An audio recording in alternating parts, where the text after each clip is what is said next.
સામાજિક એકતા અને આર્થિક કરકસરના ઉમદા અભિગમ સાથે બોડેલી તાલુકાના કોશિંદ્રા ગામે રાજપૂત સમાજનો 23મો ભવ્ય સમૂહલગ્ન ઉત્સવ યોજાયો. ગણપતસિંહ ભરતસિંહ સોલંકી આ સમૂહલગ્ન કરવાની શરૂઆત કરી હતી. આજે 23મો સમૂહલગ્ન ઉત્સવ નિમિત્તે જીવી સોલંકીના માર્ગદર્શન હેઠળ આ પ્રસંગ ઉજવાયો.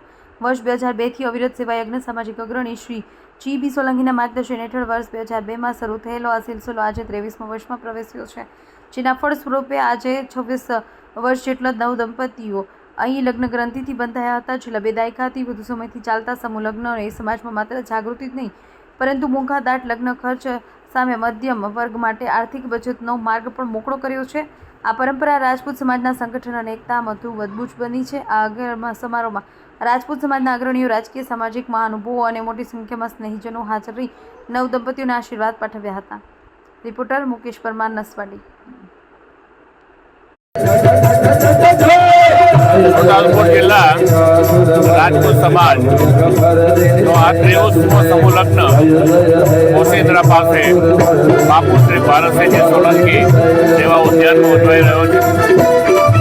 આ 23મો સમૂહ લગ્ન છે અને આ સમૂહ લગ્નની શરૂઆત પણ આ સમાજના યુવાનોની એક મીટિંગ 25 વર્ષ પહેલા રાજવાસના મુકામે થયેલી,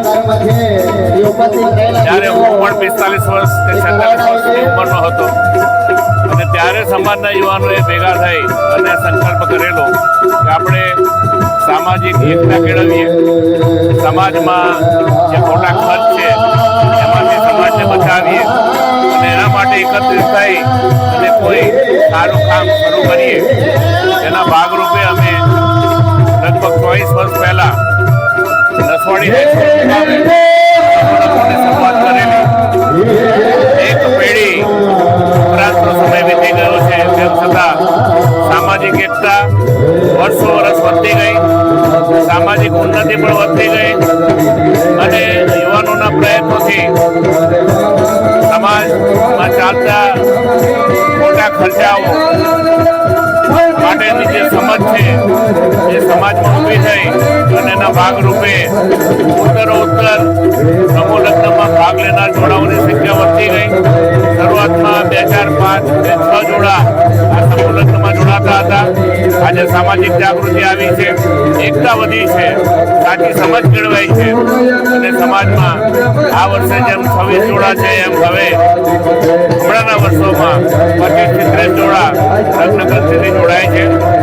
આનાથી સમાજ આખો એકત્ર થાય છે, સમાજની એકતા વધે છે અને સામાજિક અને આર્થિક ઉન્નતિ પણ સમાજની થાય છે. અસ્તુ, ભારત માતા કી જય.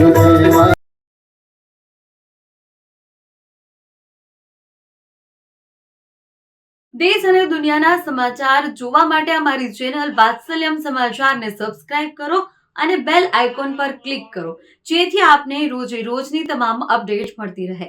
સાથે જ અમારા ફેસબુક અને ઇન્સ્ટાગ્રામ પેજને ફોલો કરો.